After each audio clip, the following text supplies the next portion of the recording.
Hospital MD గుణ గారి sister. తను తలుచుకుంటే ఈ హాస్పిటల్ నుంచి నేను వెంటనే పీకేగలదు తెలుసా? సారీ మేడం, తను ఈ మధ్యనే కొత్తగా జాయిన్ అయ్యింది. ప్లీజ్ మేడం వదిలేయండి. తను కొత్తగా జాయిన్ అయిందని నువ్వు చెప్తున్నావు కాబట్టి మొదటి తప్పుగా క్షమించి వదిలేస్తున్నాను. ఇక నుంచి ఇలాంటి వాళ్ళని హాస్పిటల్లో చేర్చుకోవద్దు. ప్రస్తుతం నా తమ్ముడు గుణ హాస్పిటల్కి రాలేని పరిస్థితుల్లో ఉన్నాడు.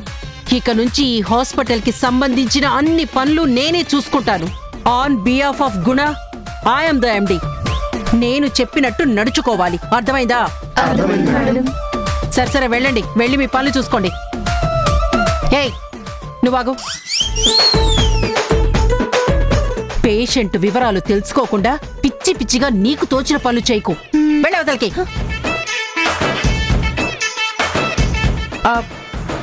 అమ్మో అమ్మో అమ్మో, టైంకి నువ్వు రాకపోతే ఆ ఇంజెక్షన్ చేసి నా ప్రాణాలు తీసేది.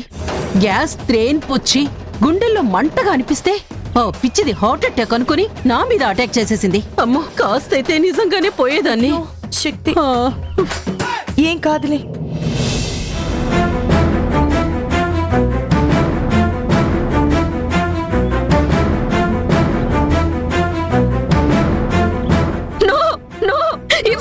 ఇవ్వను, మీరిద్దరూ ఎక్కడికి వెళ్ళడానికి వీల్లేదు.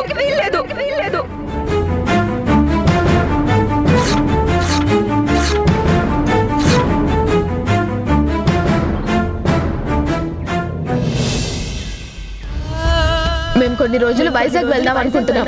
అందుకే టికెట్స్ కొనుక్కొచ్చాం. మా నాన్న గురించి అడిగితే నువ్వు చెప్పడం లేదు కదా. నువ్వు వైజాగ్ నుంచి ఇక్కడికి వచ్చావు. అందుకే మేము అక్కడికి వెళ్ళి ఆరాధిస్తే మా నాన్న ఆధారాలు ఏమైనా దొరుకుతాయేమని వెళ్ళాలనుకుంటున్నాం. వాళ్ళు తమ తండ్రి ఎవరో తెలుసుకునే ప్రయత్నం చేస్తున్నారు. వాళ్ళ ఆ ప్రయత్నంలో నాకు దూరం అయిపోతారేమో అన్న భయం నన్ను వెంటాడుతుంది. ఈ టైంలో వాళ్ళకి నేను వాళ్ళ సొంత తల్లిని కాదనే విషయం కూడా తెలిస్తే అమ్మో, ఇంకేమైనా ఉందా?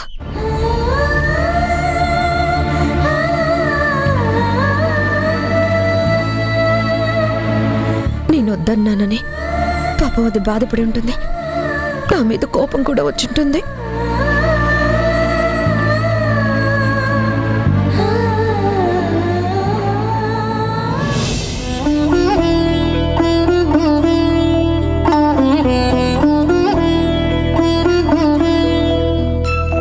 ఏంటే మధు, జుట్టు విరబోసుకుని అలా కూర్చున్నా? ఇలా వచ్చి కూర్చో. చిన్నప్పట్లో చక్కగా దువ్వి జడేస్తాను. రా రా రా కూర్చో. ఇలా ఇవ్వు. ఏంటి ఇందాక టికెట్స్ చించేసి నేను కోపంగా ఉన్నానని కూల్ చేయడానికి దువ్వి జడేస్తాను, మొహం కడిగి బొట్టు పెడతాను అని బుజ్జిగింపులు మాటలు చెప్పడానికి వచ్చావా? మీరు వెళ్తానంటే నాకు బాధేసి అలా చించేశాను, కానీ మీ మీద నాకే కోపం లేదే. మీరు నన్ను కోప్పడ్డా నేనేం ఫీల్ అవ్వను. అమ్మనే కదా, మీ కోపంలో ప్రేమే చూస్తాను, కానీ మీ మీద కోపం తెచ్చుకోను. రా జడేస్తాను. వద్దమ్మా, దువ్వకు. నువ్వేం దువ్వద్దు, జడ వేయొద్దు. హే మధు, రా వచ్చి కూర్చో, జడేస్తాను. నీకు తెలుసా, చిన్నప్పుడు నువ్వు జడవయ్యమ్మ అని నా వెంట తిరుగుతూ ఉండేదానివి, గుర్తుందా? ఇప్పుడు నాకు నేనే ప్రేమగా జడవేస్తాను అంటుంటే వద్దంటావేంటే? చూడు, నువ్వు జడ వేసిన తర్వాత చూసి నువ్వే బాగుందని చెప్తావు. ఆపమని చెప్పేది నీకే కదా. వద్దు వద్దు అంటే వెంటపడి వేస్తా అంటావేంటి? నువ్వెన్ని మాయ మాటలు చెప్పినా, మతలబులు చేయాలని చూసినా ఇంక నీ మాట వినే పరిస్థితిలో మేం లేము. నువ్వు నిజమైనా చెప్పు, లేకపోతే మమ్మల్ని తెలుసుకోనన్నా తెలుసుకోనివ్వు. అందంగా ఉందని మురిసిపోయే చిన్నతనం కాదింకా. మా జీవితానికి అర్థం వెతుకునే ఏజ్ వచ్చింది. ఏమైంది మధు? ఎందుకు దాని మీద అంతలా అరుస్తున్నావు? ఏం లేదమ్మా, నేను మధుకు జడేస్తానంటే అది వద్దని మారాం చేస్తుంది. మారాం చేయడం కాదు, మేమెక్కడ కోపంతో వెళ్ళిపోతామో అని కూల్ చేయడానికి నాటకాలు వేస్తుంది. ఎప్పుడో చిన్నప్పుడు నేను జడ వేయమని వెంటపడ్డానంట. ఇప్పుడు జడ వేస్తానని నా వెంట పడుతుంది. తను మాట మార్చి నాది మారు అంటుంది. చూడమ్మా, నువ్వు ఎంత బుజ్జగించే ప్రయత్నం చేసినా మేం మా అభిమానం మార్చుకోం. నాన్నని వెతికే ప్రయత్నం మానుకోం. జడ వేస్తుందంట, జడ.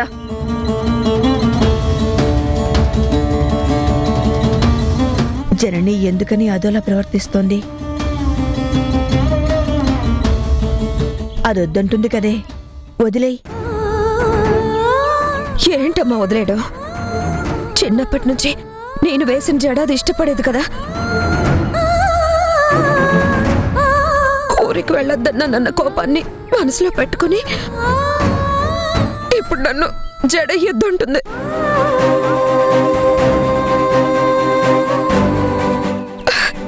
నేను జడేస్తే దాని అందం పెరుగుతుందని నువ్వు కూడా అనేదానివి కదా.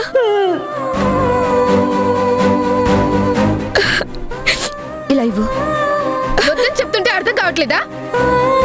చూడమ్మా, నాకు నిన్ను చూస్తుంటేనే కోపం వస్తుంది. అలాంటిది జడలు బొట్లు అంటూ నన్ను టచ్ చేయాలని చూస్తే బొద్దింక నా ఒంటి మీద పాకినట్టు అనిపిస్తుంది.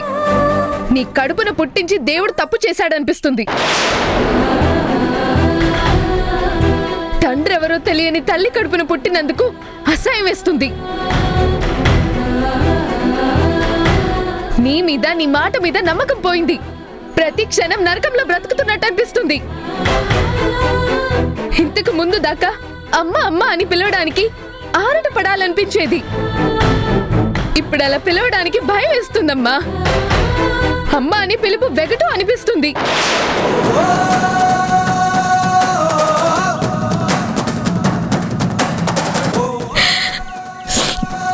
మధు, నువ్వు నన్ను తిట్టినా పర్వాలేదు. నా గురించి మీరు ఏమనుకున్నా నాకు పర్వాలేదు. అంతేగానే నా నుంచి దూరంగా వెళ్ళొద్దు. నా మీద ఎంత కోపం వచ్చినా నన్ను కాదనుకోకూడదు. మీరు లేకుండా నేను బ్రతకలేను.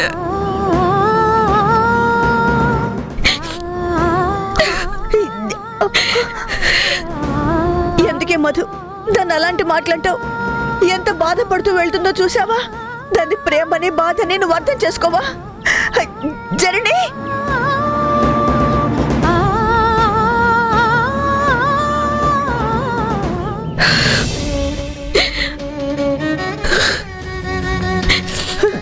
ఎందుకే?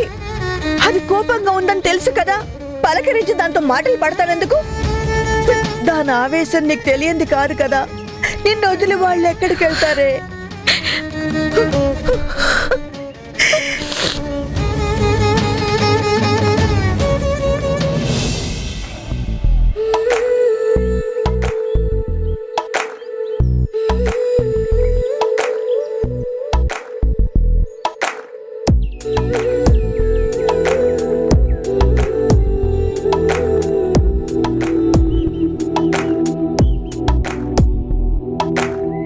కనురెప్పల కాలంలోనే కథ మొత్తం మారిపోయింది.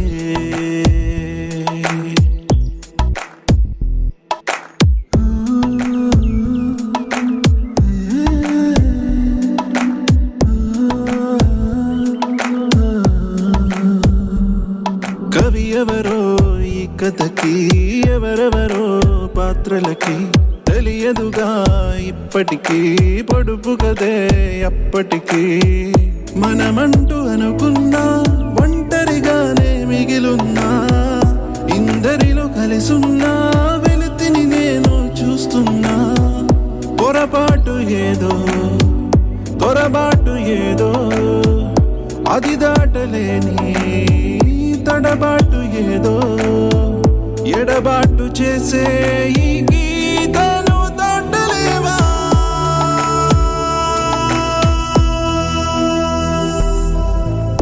ఎందుకు జనని నన్ను ఒంటరివాణ్ణి చేసి వెళ్ళిపోయావు? జనని, నువ్వు నాకు తోడుగా ఉండాలనుకున్నాను.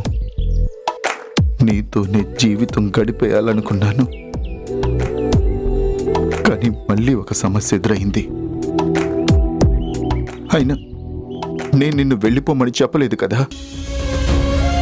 మధు చిన్నాలతో కలిసి నువ్విక్కడే ఉండొచ్చని నా మనసు కనిపించింది. కానీ చెప్పడానికి ఆలస్యం చేశాను. అంతలోనే నన్ను కాదనుకొని వెళ్ళిపోయావా? నా మీద నీకింకా కోపం పోలేదా జనని?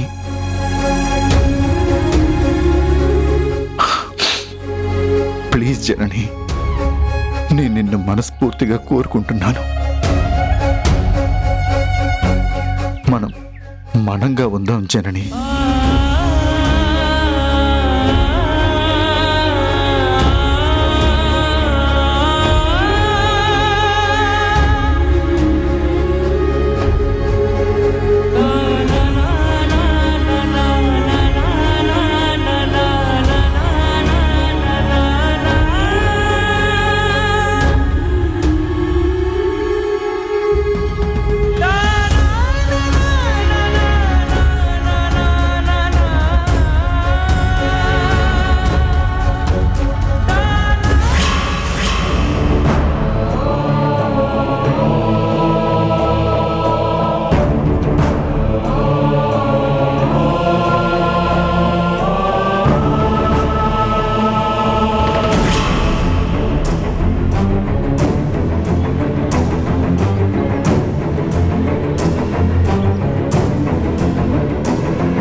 ఏంటిది? ఏంటి అలవాటు? నాట్ గుడ్ అని నలుగురికి చెప్పాల్సిన వాడివి నువ్వు తాగడమేంటి నాన్న? మీరు తాగడానికి వీల్లేదు.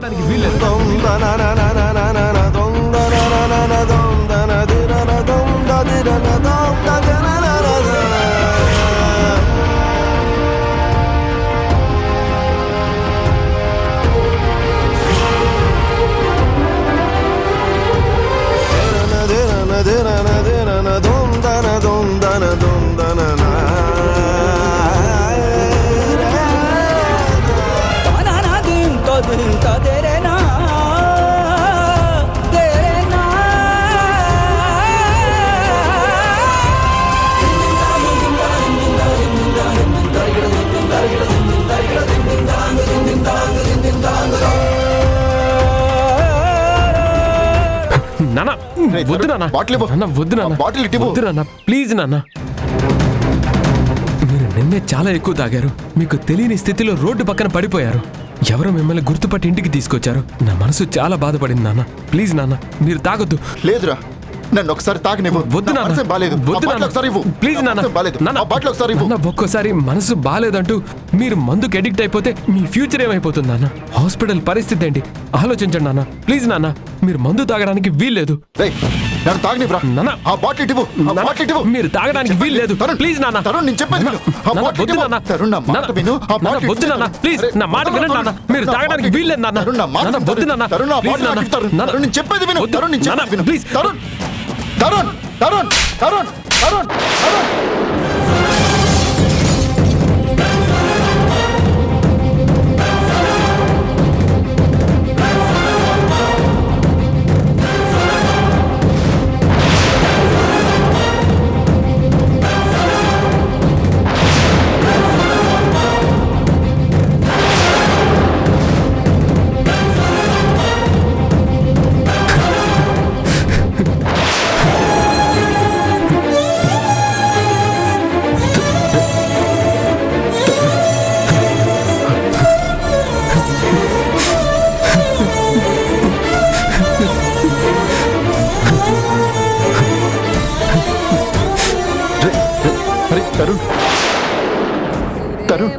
ఇరిసేసింది కరుసైన కాలమిలా, ఎగురేసిన జీవితమంతా చిరిమేసెను చీకటిలా.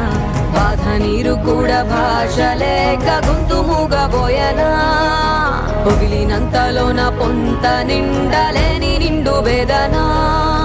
చేరదీయబోతే సాయమేమో యతి నీడ చేర్చెనా, నేరమెవ్వరిదో దారి తప్పి నిన్ను చుట్టి వేసనా. తరుణ్, తరుణ్, తరుణ్, తరుణ్, తరుణ్, తరుణ్.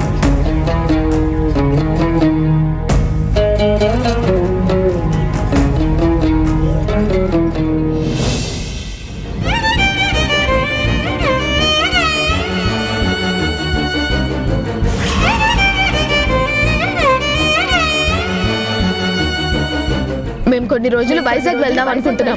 అందుకే టికెట్స్ కొనుక్కొచ్చాం. నువ్వు టికెట్లు చించేసినంత మాత్రాన నిన్ను అంటి పెట్టుకొని ఉంటావు అనుకోవడం పొరపాటు. పదరా పదరా పదరా. అసలు నిజం వాళ్ళకి తెలియదు, కానీ వాళ్ళు ఎక్కడికి వెళ్తున్నా నేను తట్టుకోలేకపోతున్నాను. నిజంగా వాళ్ళు వెళ్ళిపోతే అసలు నేను బ్రతకగలనా?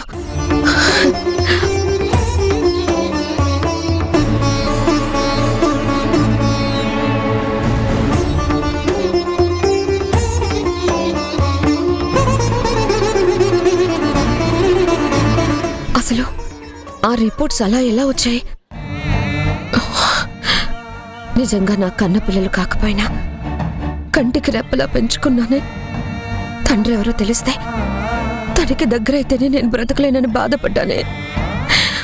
వాళ్ళ కోసం అంత ఆరాటపడ్డదాన్ని ఇప్పుడు వాళ్ళే నా పిల్లలు కాదన్న నిజం నన్ను భయపెడుతుంటే ఇంకా వాళ్ళకి ఈ నిజం తెలిసి దూరం అయితే ఈ బతుకు భారం అయిపోతుంది కదా.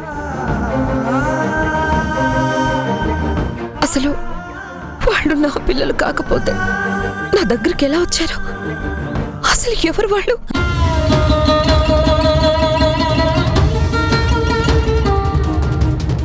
ఆ రిపోర్ట్ గురించి తలుచుకుంటేనే భయం వేస్తుంది. అసలు ఆ ల్యాబే తప్ప, ఆ రిపోర్ట్లు తప్ప అంత అయోమయంగా ఉంది. శివేమో జెన్యూన్ ల్యాబ్ అని చెప్పాడు. జెనెటిక్ గా ఇంత నెగటివ్ రిపోర్ట్స్ రావడం ఏంటి?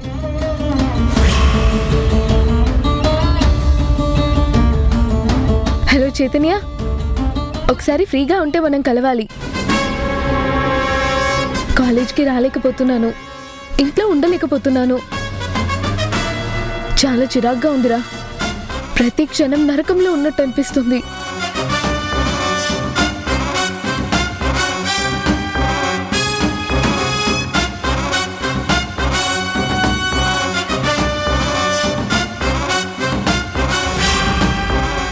ఒక ఇంపార్టెంట్ మ్యాటర్ కనుక్కునే విషయంలో నీ హెల్ప్ కావాలరా. నువ్వు ఎక్కడికి వస్తావో నాకు లొకేషన్ షేర్ చేయి. నేను 10 minutesలో బయలుదేరి నీ దగ్గరికి వస్తాను. నాకు కాస్త హెల్ప్ చేయి ప్లీజ్. ఒక ఫ్రెండ్గా రిక్వెస్ట్ చేసుకుంటున్నాను. ఏదో హెల్ప్ అంటుంది, ఒక మ్యాటర్ తెలుసుకునే విషయంలో సాయం చేయాలంటుంది. ఖచ్చితంగా మధు తండ్రిని వెతకడానికే వెళ్తుంది. ఆ వెతుకులాటలో నీ తల్లిని కాదని తెలిస్తే తెలియడానికి వీల్లేదు. మధు ఎవరి సాయం కోరిందో వాళ్ళని కలవడానికి వీల్లేదు. అసలు మధు ఇంట్లో నుంచి బయటకు వెళ్ళడానికే వీల్లేదు. సరేరా, నేను ఇప్పుడే బయలుదేరుతున్నాను.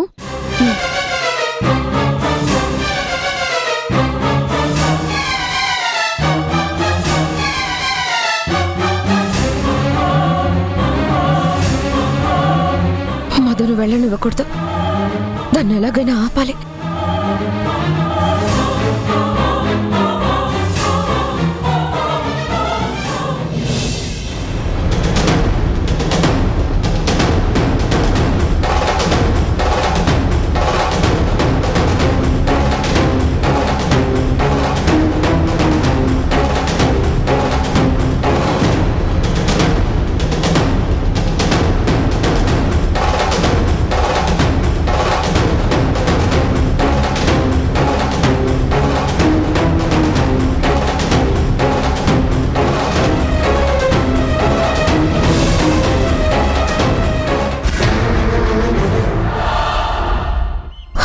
చిన్న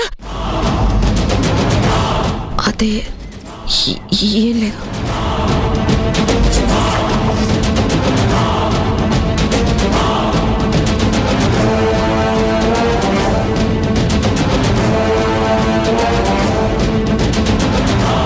అమ్మ ఏంటి అలా ఉంది?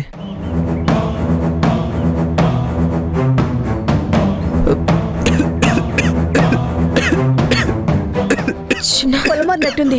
ఆగరా, నీళ్లు తీసుకుంటామా? నేను తీసుకొస్తాను.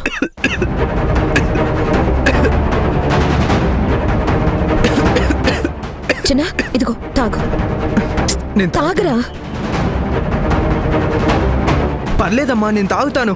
తాగమని చెప్తున్నాను కదా, పట్రా. ఏంటిది ఇంత హడావిడి చేస్తోంది?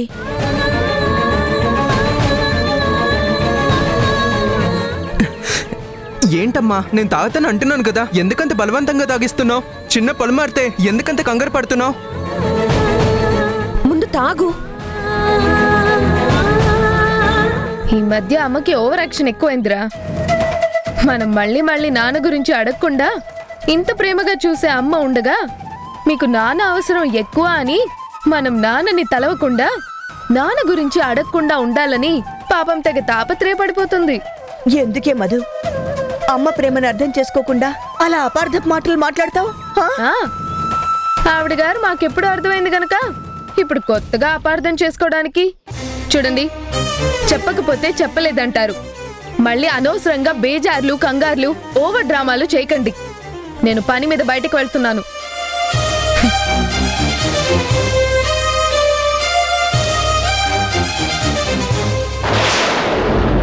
ఏమైంది నా ఫోను?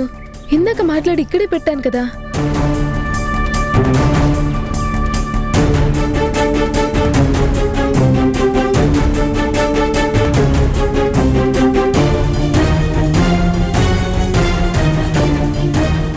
ఎక్కడుంది?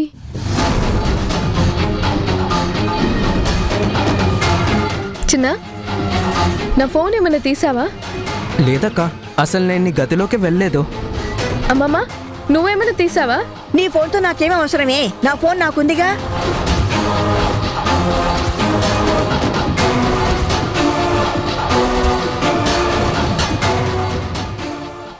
ఏమనుకోకు, నువ్వు బయలుదేరమ్మా ప్లీజ్. వెళ్ళు. ఇలా ఎంతమందిని బయటికి పంపిస్తావమ్మా? ఎంతమందికి సమాధానం చెప్పకుండా దాటేస్తావు?